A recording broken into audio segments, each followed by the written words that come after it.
السلام عليكم ورحمة الله وبركاته، عاملين ايه؟ يا رب تكونوا بألف خير. وحشتوني كتير من الفيديو اللي فات، والنهاردة جاية لكم فيديو جديد ان شاء الله يعجبكم. هننضف كده مع بعض المطبخ زي ما انتم شايفينه، يعني كل حاجة تقريبا في الحوض، يعني شايفين منظر الحوض فظيع فظيع. فقلت كده ابتدي بقى كده افضي الحوض علشان اعرف ارص الغسالة، وكمان لو في حاجة لازقة في الاطباق انزلها. زي ما انتم شايفين كده، زي ما قلت لكم انا بنزل الحاجات اللي بتكون لازقة في الطبق، او الحاجات اللي هي يعني زي بواقي الاكل. بعد كده بقى قلت هو انا ليه بعذب نفسي كده وبنزل بايدي؟ ما انا عندي جوانتي اقدر انزل بيه الحاجات دي. فلبسته كده وابتديت بقى ان انا انضف بيه المواعين، وهخصصه لتنظيف المواعين دايما قبل ما احطها في الغسالة. بس كده بقى هفضل بقى ايه معاكم كده انضفها وارتب كل حاجة مع بعضها. كوبايات برضو كنت بشطفها كده شطفة سريعة، هي والمجات، وبرتبها جنب بعض بحيث ان انا لما اجي ارتب الغسالة تبقى كل حاجة تمام والدنيا تبقى ظابطة، يعني ان انا ارتب الغسالة. بالذات ان انا كان عندي مواعين كتير قوي، وكنت واقفة بجد عايزة ارتبها كويس جدا عشان احاول على قد ما اقدر ان هي تاخد اكبر كم من المواعين، والباقي اغسله على ايدي بقى. زي ما انتوا بقى شايفين كده، فضلت بقى ارتب في المواعين، ارتب كل حاجة مع بعضها زي ما قلتلكوا علشان انظم الغسالة كويس قوي واخلصها. على بال بقى ما اخلص المواعين كده، في موضوع عايزة اتكلم معاكوا فيه. انا نفسي زمان ما كنتش بقدره قوي، او ما كنتش بفكر فيه قوي زي دلوقتي، يعني اكيد لما بنكبر التفكير بيتغير، ويعني تفكيرنا للحياة ونظرتنا للحياة بتتغير. وهي النعم اللي حوالينا، احنا ممكن نكون عايشين في نعم لا تعد ولا تحصى، بس احنا مش حاسين بيها، احنا مش شايفينها.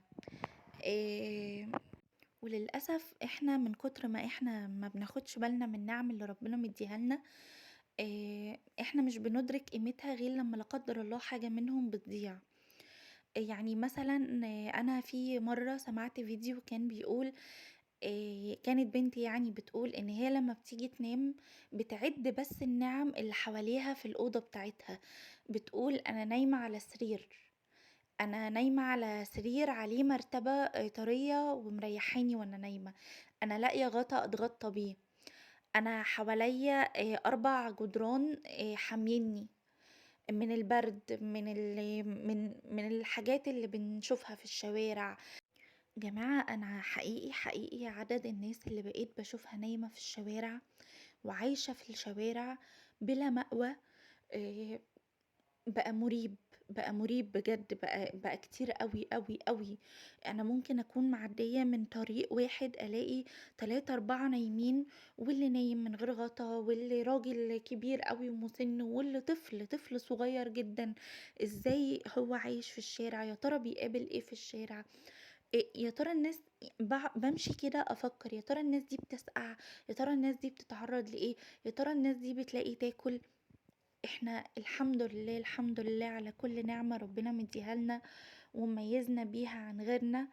اه، احنا حقيقي حقيقي لازم دايما نبقى بنحمد ربنا وبنشكره وبنذكره دايما وبندعيه ربنا يديم علينا نعمه. احنا بنتنفس، احنا بناكل بنشرب، بنمشي بنشوف بنضحك بنتكلم. احنا عندنا نعم كتيرة قوي قوي قوي قوي. مش شرط النعم تكون فلوس، بس مش شرط النعم تكون يعني الغنى وان انا ابقى عايزة اجيب ده واجيب ده. اكيد اكيد من حقنا حق التمني، ومن حقنا ان احنا نتمنى، ومن حقنا ان احنا نعمل كل حاجة بنتمناها وندعي ربنا بيها وإن شاء الله ربنا ينولنا كلنا كل حاجة في بالنا. بس لازم زي ما احنا بنتمنى، لازم برضو احنا دايما نشوف النعم اللي حوالينا ونرضى بيها. واحنا حرفيا لو حسينا يعني بالنعم اللي حوالينا، احنا هنلاقي نفسنا تلقائيا بقينا عندنا رضا. يعني بعيشتنا وبحياتنا وبكل حاجة فيها. والكلام ده أنا على فكرة باقوله لنفسي قبل ما باقوله لأي حد في الدنيا. حقيقي أنا لمّا بدأت أتمعّن في النِّعَم اللي حواليّا، بدأت أقول أنا الحمد لله باكل، أنا الحمد لله باشرب، أنا الحمد لله لاقية بيت، أنا الحمد لله لاقية سرير. أنا لمّا بدأت أعِد النِّعَم اللي حواليّا، بدأت يبقى عندي رضا بكل حاجة في حياتي وبكل حاجة أنا ما كنتش بابقى راضية عنها. أنا حقيقي، حقيقي بدأت أحس بالرضا من ناحيتها. مش معنى كلمة رضا هنا ولا معنى إن إحنا نرضى بعيشتنا بحلوها وبمرها، إن إحنا زي ما قُلت لكم ما نتمناش. لأ، ربنا قال إن إحنا يعني إحنا عباده نطلب منه، يعني نطلب منه كتير أوي، نطلب منه كتير، كتير، نطلب منه اللي فوق تخيلنا، وإن شاء الله ربنا يحققه لنا ويديه لنا.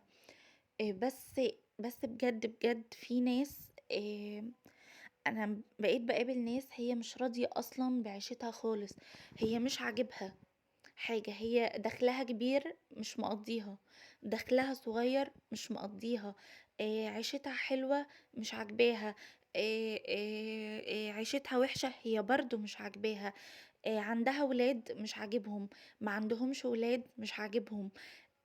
الناس دي عندها زوج محترم وكويس ومراعي ربنا فيها، صدقوني مش عاجبها. عندها زوج مش كويس ومش بيراعي ربنا فيها، برضه مش عاجبنا.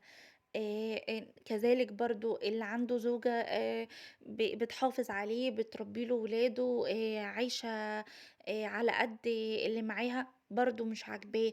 اللي عنده زوجة كانت دايمًا مطيعة ليه، كانت دايمًا بتقول حاضر ونعم، مش برضه مش عاجباه. يا جماعة إحنا كبشر الممنوع عندنا مرغوب. يعني أي حاجة هي مش معانا إحنا راغبينها وإحنا عايزينها، وهو ده اللي إحنا عايزينه، وهو ده اللي إحنا دايمًا بنبُص له وعايزين نوصل له، لكن ما بنفكّرش إحنا في إيدينا إيه، إحنا معانا إيه، لأ إحنا ده ما بنفكّرش فيه خالص. دي طبيعة البشر. فيا رب، يا رب يجعلنا كده دايمًا من الناس اللي بتبُص لنِعَم ربنا اللي ادّاها لها، وبتحافظ عليها، وبتتمنى الأحسن والأحسن في حياتها. اتمنوا، اتمنوا يا جماعة واحلموا وإن شاء الله تحققوا. أنا والله باقول الكلام ده لنفسي قبل ما باقوله لأي حد، بس أنا بجد يعني أنا النهارده كنت في مشوار، أنا مشيت في الشارع والله بجد أنا حزنت، أنا حزنت من كتر الناس اللي نايمة في الشوارع. آآ أنا شُفت ناس مُسنّة وشُفت أطفال. يا جماعة طَب يعني الناس دي إيه؟ الناس دي لمّا الجو مثلًا بيشتي، الشتا اللي هو مثلًا بتيجي عاصفة كده والشوارع بتبقى غرقانة، الناس دي بتلاقي كده والشوارع غرقانة مكان تنام فيه. الناس اللي حاطة فارشة حاجة كده على الرصيف ونايمة عليها، الناس دي لمّا الرصيف ده بيتبل والشوارع بتبقى كلّها مَيّة والناس بتبقى ماشية لابسة جواكت وكوفيات وسقعانين ومتلجين، والناس دي أصلًا لابسة نُص كُم ولابسة لبس خفيف جدًا، جدًا، جدًا عليها، الناس دي بتلاقي مكان تنام فيه؟ أنا مشيت أسأل نفسي وأحمد ربنا على النعم اللي عندي وأقول ألف حمد وشكر ليك يا رب. يا رب زدني من نعمك، يا رب اديني، يا رب دِمها عليَّ نعمة. بجد يعني يا جماعة ما نقص مال من صدقة، يا ريت، يا ريت، يا ريت كلنا على قد ما نقدر نتصدّق، على قد ما نقدر نحاول نساعد الناس دي. اللي عنده مثلًا هدوم عدّى عليها من السنة للسنة وما لبسهاش، أكيد أنا لمّا هيعدّي عليَّ من السنة للسنة حاجة أنا ما لبستهاش يبقى أنا مش محتاجاها، أنا مش عايزاها، أنا مش حاباها. ندّيها للناس دي يا جماعة. اللي عنده جاكيت وشايف مثلًا إن هو خلاص إدم، يدّيها برضه للناس دي.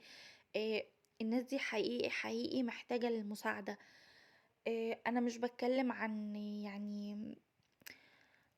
يعني أنا والله مش باتكلّم معاكم إن أنا باعلّمكم شيء، لأ، أكيد في ناس أحسن منّي وأفضل منّي وناس بتعمل الخير كُلّه، بس أنا يعني شُفت حاجة وباتكلّم معاكم عليها، وأتمنى، أتمنى إنّي أكون سبب ولو شخص واحد بس إنه يساعد شخص كده لمّا يشوفه ويحِن عليه.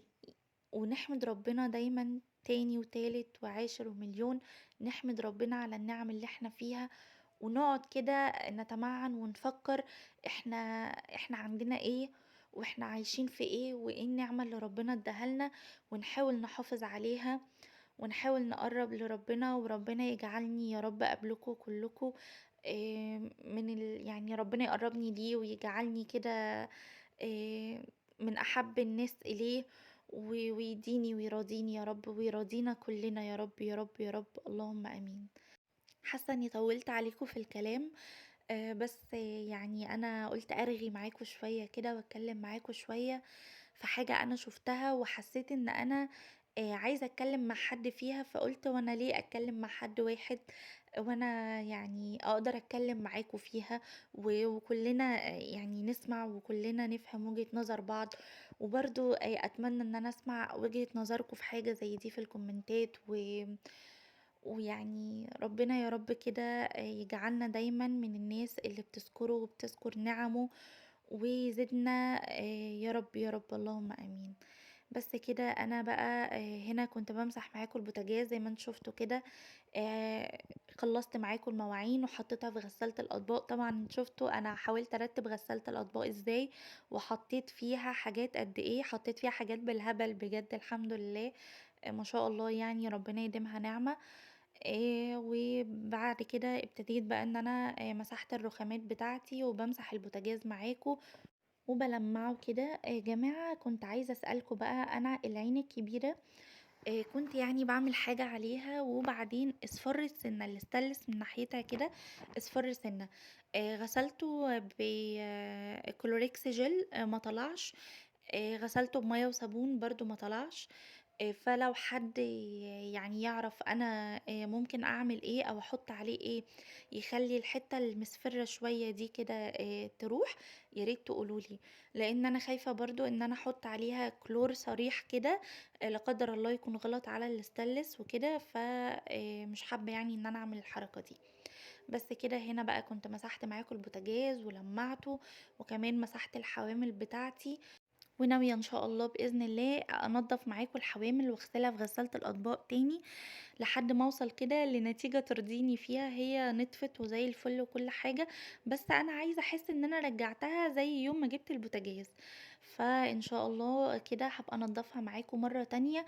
وهنا بقى كنت بغسل الفوط بتاعتي والجوانتيات اللي أنا استعملتها في الحوض كده. على فكرة الجوانتي اللي هو بتاع ايكيا الاخضر في بيج ده انا غسلاه مرة واتنين وتلاتة وكل يوم تقريبا بغسله. من يوم ما كنت باعمل معاكم الأفران بمذيب الدهون علشان برضه يعني حاسة لونه مغيّر كده من يومها، فقُلت أغسله بالمرّة مش هيحصل حاجة يعني كده، باغسل حاجة على إيدي. هنا بقى كنا خلّصنا كده مع بعض المطبخ زي ما أنتم شايفين وهندخل بقى على الأكل. هاعمل معاكم بيتزا وأنا البيتزا من أحب الأكلات لقلبي أنا وجوزي.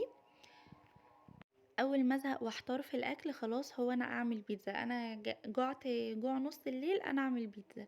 فأنا بصراحة باحبها أوي، أوي، وكمان باحب المكرونة أوي، أنا شخصية مكرونية جدًا، يعني مش باحب الرز قد ما باحب المكرونة، وأنا عارفة إن هي غلط ومش صحية.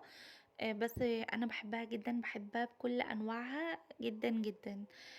زمان وأنا في بيت بابا، مش زمان أوي يعني من سنتين وأنا في بيت بابا، كنت لمّا أجوع كده بالليل للأسف كنت باعمل كارثة، كنت باقوم أعمل مكرونة وأقلي بطاطس وأسلق بيض.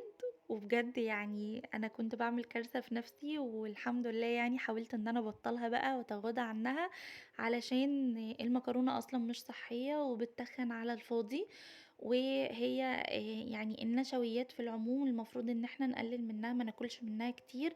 فبطّلت بصراحة أعمل الحركة دي. يا دوب بقى باكلها كده في الغدا وما بقيتش باعملها بالليل بقى لي كتير أوي، أوي يعني. بس هنا بقى العجينة بتاعتي كانت عبارة عن أنا كل بيتزاية باعمل لها كوباية ونص دقيق. فبحط كوباية ونص دقيق وبحط كيس خميرة وبحط معلقة سكر صغيرة ممسوحة وبرضو نص معلقة ملح. بس كده وباعجنها كده بقى في بعض زي ما انتم شايفين ما شاء الله لينة وطرية وناعمة. وفي الآخر بالمها بمعلقة زيت زيتون أو زيت نباتي عادي من اللي عندك، وهتسيبيها بقى تخمر. أحلى عجينة بيتزا يا جماعة ممكن تاكلوها من غير بقى ولا زبادي ولا رايب ولا أي حاجة من الحاجات دي. هتفضل معاكي لو فضل من البيتزا دي لتاني يوم هتفضل معاكي طرية وتحفة وزي الفل.